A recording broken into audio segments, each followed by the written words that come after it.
સુરત શહેરમાં ફરી એકવાર બોમ્બ હોવાની ધમકી મળતા પોલીસ તંત્રમાં દોડધામ મચી ગઈ છે।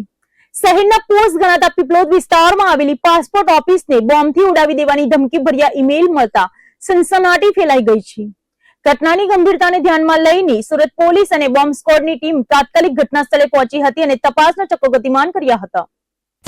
સુરતની સુરક્ષા વ્યવસ્થાને પડકાર ફેંકતો વધુ એક કિસ્સો સામે આવ્યો છે। પીપલોદ વિસ્તારમાં આવેલી પ્રાદેશિક પાસપોર્ટ ઓફિસને બોમ્બથી ઉડાવી દેવાની ધમકી મળતા કર્મચારીઓ અને અરજદારોમાં ફફડાટ ફેલાઈ ગયો છે।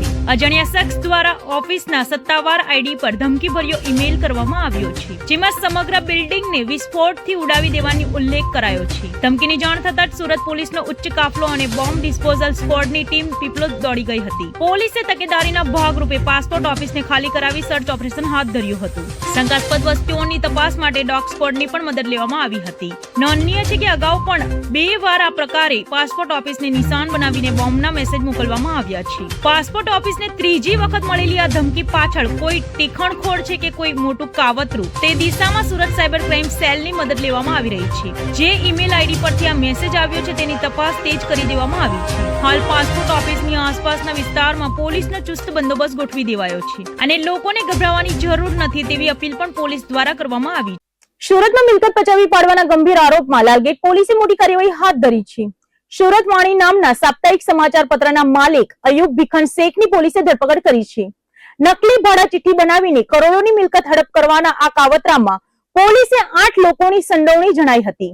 અગાઉ પણ ગુનાહિત ઇતિહાસ ધરાવતા આ શખ્સની ધરપકડથી ભૂમાફિયાઓમાં ફફડાટ ફેલાઈ ગયો છે। સુરતના લાલગેટ વિસ્તારમાં મિલકત પચાવી પાડવાનું એક મોટું કૌભાંડ સામે આવ્યું છે। આ મામલે મિલકતના મૂળ માલિક દ્વારા લાલગેટ પોલીસ મથકમાં ફરિયાદ નોંધાવવામાં આવી છે। ફરિયાદમાં જણાવ્યા અનુસાર આરોપીઓએ ભેગા મળીને નકલી ભાડા ચિઠ્ઠી બનાવી હતી અને તેના આધારે મિલકત પર ગેરકાયદેસર કબજો જમાવી તેને પચાવી પાડવાનો પ્રયાસ કર્યો હતો। પોલીસે આ મામલે તપાસ તેજ કરતા સુરત વાણી વીકલી પેપરના માલિક અયુબ ભીખન શેખની સંડોવણી બહાર આવી હતી। લાલગેટ પોલીસે પુરાવાના આધારે અયુબ શેખની ધરપકડ કરી લીધી છે। આ કેસમાં અયુબ સહિત કુલ 8 લોકો વિરુદ્ધ ગુનો દાખલ કરવામાં આવ્યો છે, જેમના દ્વારા પૂર્વ આયોજિત કાવતરું રચી મિલકત હડપ કરવાનું કારસ્તાન રચાયું હોવાનું પોલીસ તપાસમાં ખુલ્યું છે। પકડાયેલો આરોપી અયુબ ભીખન શેખ અગાઉ પણ અનેક ગુનાહિત પ્રવૃત્તિઓમાં સામેલ હોવાનું બહાર આવ્યું છે। અખબારના માલિક હોવાના ઓઠા હેઠળ મિલકતો પચાવી પાડતી આ ટોળકીના અન્ય 7 સાગરિકોની શોધખોળ અત્યારે લાલગેટ પોલીસે શરૂ કરી છે। સુરતના રિયલ એસ્ટેટના માર્કેટમાં આ ઘટનાને પગલે ભારે ચર્ચા જાગી છે। તારીખ 8/3/2026 ફરિયાદી મોહમ્મદ ફિરોજ મુનશી રહે વરિયાળી બજારના એક ફરિયાદ આપેલી। તેઓએ અગાઉ 2012માં વરિયાળી બજાર દાસ્તીપુરા વિસ્તારમાં એક મિલકત ખરીદી કરેલ હતી। તે મિલકતમાં હાલના ધરપકડ કરાયેલ આરોપી તથા બીજા અન્ય આરોપીએ પોતે એના માલિક ના હોવા છતાં ત્યાં એના માલિક છે એ રીતના ભાડા ચિઠ્ઠી બનાવેલી અને એ ભાડા ચિઠ્ઠીમાં પોતાની સહીઓ કરી જાતેથી અને એ ભાડા ચિઠ્ઠીઓ સાચા તરીકે ઉપયોગ કરવા માટે વાપરેલું હોય આ બાબતે અરજદારનાઓ દ્વારા અગાઉ લેખિત અરજી આપવામાં આવેલી હતી। એ અરજીની તપાસ દરમિયાન ગુનાહિત જણાતા ગઈકાલ આ બાબતે જૂની આઈપીસી કલમ 420, 465, 467, 468, 471 મુજબ કુલ આરોપીઓ 8 અને તપાસમાં મળી આવે તે વિરુદ્ધ ગુનો દાખલ કરવામાં આવેલ છે અને ગઈકાલ તપાસ દરમિયાન આ કામના આરોપી નંબર 5 અયુબ ભીખન શેખ નાઓ મળી આવતા તેમની ધરપકડ કરવામાં આવી છે। પ્રાથમિક પૂછપરછમાં હાલનો ધરપકડ કરાયેલ આરોપી સુરત વાણી નામનું વીકલી ન્યૂઝપેપર ચલાવે છે અને એના એ તંત્રી તરીકે છે।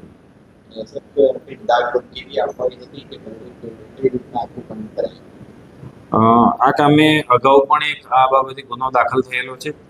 એ પણ એક ખોટી ભાડા ચિઠ્ઠી બનાવેલાનો હકીકત સામે આવી હતી। ત્યારબાદ આ કામના આરોપીઓ જે ધરપકડ કરાયેલ છે તેના સંબંધીઓ દ્વારા પણ આ કામના ફરિયાદીને અગાઉ ખંડણી માંગણી કરેલી હતી। એ બાબતનો પણ અગાઉ ગુનો દાખલ થયો હતો અને હાલમાં ખોટી ભાડા ચિઠ્ઠીનો ગુનો દાખલ કરવામાં આવ્યો છે। આ કામના આરોપીઓ જે મૂળ જગ્યા છે ફરિયાદીની ત્યાં રહેતા હતા અને ત્યાં અગાઉના મૂળ જે જમીન માલિક હતા એના પાવરદાર તરીકે નટવરલાલ મગનલાલ ઘીવાળા હતા. તો એમના નામની ખોટી ભાડા ચિઠ્ઠી બનાવી અને તેમને તે દસ્તાવેજ ખરા તરીકે ઉપયોગ કરેલો. ઇઝરાયલ અને ઈરાન વચ્ચે વધી રહેલા યુદ્ધના તણાવની સીધી અસર હવે સુરતના રસોડા અને ઉદ્યોગો પર જોવા મળી રહી છે. સુરતમાં કોમર્શિયલ ગેસ સિલિન્ડરની ભારે અછત સર્જાઈ છે, જેના કારણે હોટલ, રેસ્ટોરન્ટ અને ઇન્ડસ્ટ્રીયલ સેક્ટરમાં ખળભળાટ મચી ગયો છે. ગેસ કંપનીઓના પ્લાન્ટ પરથી પુરવઠો ન મળતા સુરતના 67 જેટલા ડિસ્ટ્રીબ્યુટર્સ મુશ્કેલીમાં મુકાયા છે. ઇઝરાયલ અને ઈરાન વચ્ચે ચાલી રહેલા યુદ્ધને કારણે વૈશ્વિક સ્તરે ગેસ અને તેલના સપ્લાય પર મોટી અસર પડી છે, જેની સીધી આંચ હવે સુરત સુધી પહોંચી છે. સુરત શહેરમાં છેલ્લા કેટલાક દિવસોથી કોમર્શિયલ ગેસ સિલિન્ડર મળવા મુશ્કેલ બન્યા છે. સુરતના કોમર્શિયલ ગેસ ડિસ્ટ્રીબ્યુટરને મુખ્ય પ્લાન્ટ પરથી ગેસનો પૂરતો જથ્થો ન મળતા સપ્લાય ચેન ખોરવાઈ ગઈ છે. સુરતમાં કાર્યરત એચપી ગેસ, ઇન્ડિયન ગેસ અને ભારત ગેસ જેવી મોટી કંપનીઓમાં ગેસની ભારે અછત વર્તાઈ રહી છે. સુરતના અંદાજે 67 જેટલા કોમર્શિયલ ડિસ્ટ્રીબ્યુટર્સને કંપની દ્વારા પૂરતો સ્ટોક આપવામાં આવતો નથી. પરિણામે ગેસ પ્લાન્ટની બહાર ડિસ્ટ્રીબ્યુટર્સની ગાડીઓનો લાંબો જમાવટો જોવા મળી રહ્યો છે, છતાં ખાલી હાથે પરત ફરવું પડી રહ્યું છે. આજે આખો દિવસ એક પણ ડિસ્ટ્રીબ્યુટરને કંપની દ્વારા ગેસનો સપ્લાય આપવામાં આવ્યો નથી, જેના કારણે શહેરની રેસ્ટોરન્ટ, કેન્ટીન અને ઇન્ડસ્ટ્રીયલ એકમોમાં ગેસ પૂરતો જથ્થો પહોંચાડી શકતો નથી. જો આ સ્થિતિ વધુ સમય સુધી રહેશે તો સુરતની હોટલ, ઇન્ડસ્ટ્રીયલ અને નાના ઉદ્યોગો પર મોટું સંકટ આવી શકે છે. વેપારીઓ હવે સરકાર પાસે આ સમસ્યાના વહેલા ઉકેલની આશા રાખી રહ્યા છે. સુરતના કાપોદ્રા વિસ્તારમાં ટ્રાફિકની સમસ્યાથી પીડાતા નાગરિકો માટે રાહતના સમાચાર સામે આવ્યા છે. રસ્તા પર ગમે ત્યાં રિક્ષાઓ ઉભી રાખીને ટ્રાફિકને અડચણરૂપ બનતા અને ગફલતભરી રીતે વાહન હંકારતા રિક્ષા ચાલકો સામે કાપોદ્રા પોલીસે લાલ આંખ કરી છે. પોલીસે સપાટો બોલાવીને 15 જેટલી રિક્ષા ચાલકોની અટકાયત કરીને તેમની રિક્ષાઓ ડિટેઇન કરી છે. સુરતનો કાપોદ્રા વિસ્તાર કે જ્યાં હંમેશા ટ્રાફિકથી ધમધમતો રહે છે, ત્યાં રિક્ષા ચાલકોની મનમાનીને કારણે વાહન ચાલકો અને રાહતદારીઓ ત્રાહિમામ પોકારી ઉઠ્યા છે. રસ્તાની વચ્ચે રિક્ષાઓ ઊભી રાખવી, પેસેન્જરને ભરવા માટે ગમે ત્યાં બ્રેક મારવી અને જોખમી રીતે રિક્ષા હંકારવી હવે આ ચાલકોને ભારે પડી છે. કાપોદ્રા પોલીસે આજે ખાસ ડ્રાઈવ યોજીને ટ્રાફિકમાં અડચણ ઊભી કરતા 15 રિક્ષા ચાલકોને ઝડપી પાડ્યા હતા. પોલીસની આ કાર્યવાહીમાં માત્ર દંડ જ નહીં પરંતુ કાયદેસરની અટકાયત પણ કરવામાં આવી છે. 15 જેટલી રિક્ષાઓને પોલીસે ડિટેઇન કરીને પોલીસ સ્ટેશન ભેગી કરી દીધી છે. સ્થાનિક લોકોની લાંબા સમયની ફરિયાદ હતી કે રિક્ષા ચાલકોને કારણે કલાકો સુધી ટ્રાફિક જામ સર્જાય છે, જેનો ઉકેલ લાવવા માટે પોલીસે આજે કડક વલણ અપનાવ્યું છે. કાપોદ્રા પોલીસના જણાવ્યા અનુસાર જે ચાલકો ગફલતભરી રીતે રિક્ષા હંકારી રહ્યા હતા અને ટ્રાફિકના નિયમોના લીરે ઉડાવતા હતા તેમની સામે આ કાર્યવાહી કરવામાં આવી છે. આગામી દિવસોમાં પણ આ પ્રકારની ઝુંબેશ ચાલુ રાખવામાં આવશે, જેથી સામાન્ય જનતાને ટ્રાફિકની સમસ્યામાંથી મુક્તિ મળી શકે. પોલીસની આ કામગીરીથી નિયમ ભંગ કરનાર રિક્ષા ચાલકોમાં ફફડાટ ફેલાઈ ગયો છે. સુરત ભાજપમાં ચૂંટણી પહેલા જ ઘરના મોભીએ આક્રોશ વ્યક્ત કરતા રાજકીય ગરમાવો આવી ગયો છે. ભાજપના સ્થાપક અને પીઠ નેતા ફકીરભાઈ ચૌહાણે પક્ષની વર્તમાન કાર્યશૈલી સામે સવાલો ઉઠાવ્યા છે.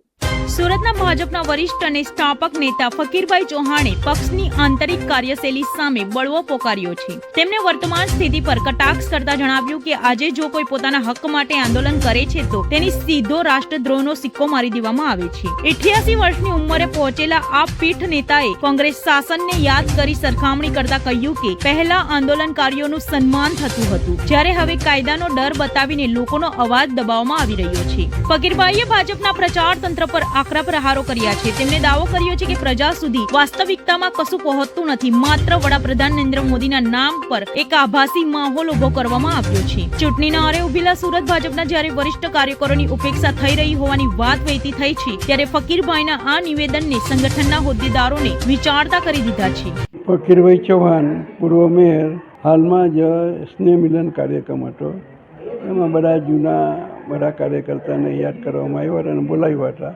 આમ પણ ઘણી મિટિંગ હોય છે તેમાં બોલાવે છે. હું પણ ગયો હતો.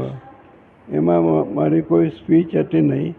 ફક્ત આપણે સાંસદ મુકેશ દલાલ, deputy chief minister Harsh Sanghavi અને કેન્દ્રના જલ સંસાધન મંત્રી CR પાટીલ હાજર હતા અને એમની સ્પીચ હતી. આમ પણ અવગણના જેવો અનુભવ મેં કર્યો નથી. વારંવાર મિટિંગ હોય છે, પરંતુ આમંત્રણ પણ મળે છે, પરંતુ મારી તબિયત સારી ન હોવાથી અમુકમાં જામ, અમુકમાં ન જામ એવું બને છે. ખાસ કરીને તમારું એક નિવેદન આવ્યું છે કે પહેલાં જે લોકો કોંગ્રેસના સમયમાં આ જે વિરોધ કરતા હતા એ લોકોને છોડવામાં આવતા હતા, હવે રાષ્ટ્રદ્રોહને કેસ લાગે છે.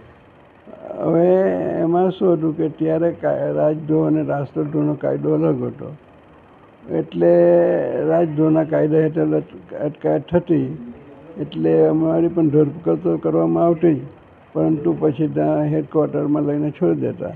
આજે કાયદો બદલાયો છે એટલે આંદોલન કરે તો જામીન પર છૂટવું પડે છે. આટલો તફાવત છે. ખાસ કરીને તમે એમ પણ કીધું છે કે જે ચહેરો છે આખું મોદી છે, એના સિવાય કોઈ નથી, એવું કંઈક ધ્યાન છે? ના, આમ પણ અત્યારે જોઈએ તો તમને પણ અનુભવ થતો હશે કે નરેન્દ્ર મોદી સંગઠન અને શાસનનો પ્રાણ છે એવી પરિસ્થિતિ છે, અને એમના લીધે જ મત પણ મળે છે, એમના લીધે જ લોકો ચાહે છે, એવી એક એમની આભા નિર્માણ કરી શકાય છે. એટલે એમ ટૂંકમાં કહેવા આવે તો મોદી સાહેબ સિવાય બીજા કોઈ એવા વર્ચસ્વ નથી કે કોઈ નેતા નથી, એમ કહી શકાય? લગભગ એવું છે. શું કહેશો પછી મોદી સાહેબ પછી બીજો કોઈ નેતાને આપણે ચૂનવું હોય તો? નરેન્દ્ર મોદીની તબિયત હાઈ ક્લાસ છે અને 75 વર્ષનો નિયમ અમને લાગવાનો નથી, એટલે અત્યારે કોઈ એવી ચિંતા કરવાની જરૂર નથી. ને આજે ખાસ કરીને જે દેશદ્રોહની ને રાજદ્રોહની કેસ એક થઈ ગઈ છે, કોંગ્રેસ સમયમાં એ નથી, હાલ થઈ ગઈ છે, તો કોઈ પણ જે પણ લોકો આમાં વિરોધ કરે એના ઉપર થઈ જાય, એને વિષયમાં શું કહેશો? મેં કહું હવે તો આમાં શું છે કે જે અધિકારી છે ને, જે પોલીસ અધિકારી, એની પર મોટે ભાગનો આધાર રહેલો છે. એને કઈ કલમ લગાડીને શું કરવું એ રીતે આખું પરિસ્થિતિ સર્જાય.